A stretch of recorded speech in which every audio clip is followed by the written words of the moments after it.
दरवर्षी हेच आहे. दरवर्षी आता 3 वर्ष झाला सारखा पाऊस पडत आहे ना जास्तीचा, तेव्हापासूनच आमचं असं नुकसान होत आहे. गेल्या वर्षी आमची चरवी जशी 12वर चरवी आली होती, असं पावसाळ्यानं 12चे झाडं आमचे सडेजून गेले, मरून गेलेत. यंदाही तसाच झाला. 50-60 हजाराची आमची चरूची शेंगा निघाची पावसाळ्यामध्ये, पण पूर्ण आमचे तेवढे नाही का चालले गेले. का करला आता आम्ही उन्हाळ्यापासून मेहनत करतो, आम्ही असे एप्रिल महिन्यापासूनची आम्ही मेहनत करतो आणि मे महिन्यामध्येच आम्ही बिजाई टाकतो. आता आमची जून जुलैमध्ये अशी चरवी आमची सुरू होते. जशी आता जेव्हा जुलैमध्ये आमची चरवी 12वर होती आणि तेव्हाचं पाणी सुरू झालं तर आम्ही विकलो नाही शेंगा अजिबात. असं डोळ्यातून पाणी पडत होता. काय कराल तुम्ही आता? 1 रुपया नाही भेटत आम्हाला. गेला का आता काय म्हणते ते, तुमचा का पूर्ण धान दाखव नाही म्हणते, तुमची वाडी दाखव नाही म्हणते, तर तुम्हाला काची नुकसान भेटेल असे म्हणते ते ग्रामसेविका. आता काय करणार? ग्रामसेविका गेल्याशिवाय शेतामध्ये येऊन गेली.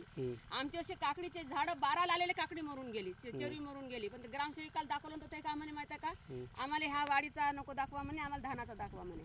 धानाचा दाखवलं, पाठ फुटून गेले, पूर्ण धानामध्ये उपसा येऊन पडला, रोवणा गेला आमचा. तर ते ग्रामसेविका पाहून गेली, पण आमचं नाव नाही आलं, 1 रुपया भेटला नाही आम्हाला. तर आम्ही तेव्हापासून आम्ही करणं सोडून दिलो नाही.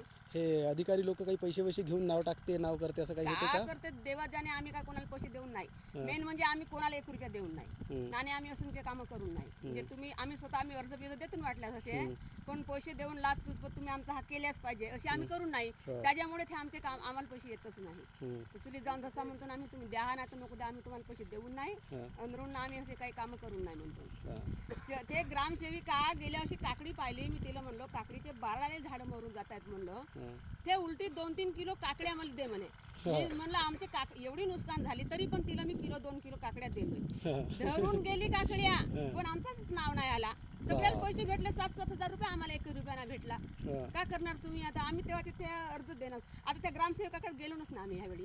आमची एवढी नुकसान झाली तर आम्ही म्हणलो आमचं जाहो ते यंदा जायला आमचं नशीब, शेती आहे आमची. 1 वर्ष झालं तरी आम्ही दुसऱ्या वर्षी आमचं आम्ही खाऊन पिऊन तिच्यावरच आम्ही सुखी राहतो.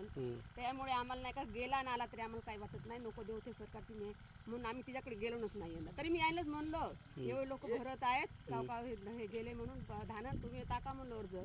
याय म्हणले देहेल तर देहो नाही तर नको देहो म्हणले. तरी मी हा तेवढा कापलो त्या दिवशी. एवढा नाही का राव गेला म्हणलं, हा कापताच नाही याचा सडजल्यासारखा होऊन गेला तर एवढा मग ठेवून दिलो. तेवढा कापलो ना आम्ही, ते तुमचा गेला होता पूर्ण. हा ते तुमचा गेला, ते तुमच्या दिवशी कापलो 1 रोजदारी करून. हे एवढा नाही का हा मग राव म्हणलो, हा एवढा कापून गेला का करते कापून याला तशी म्हणून मग राव म्हणून हा ठेवून दिलो.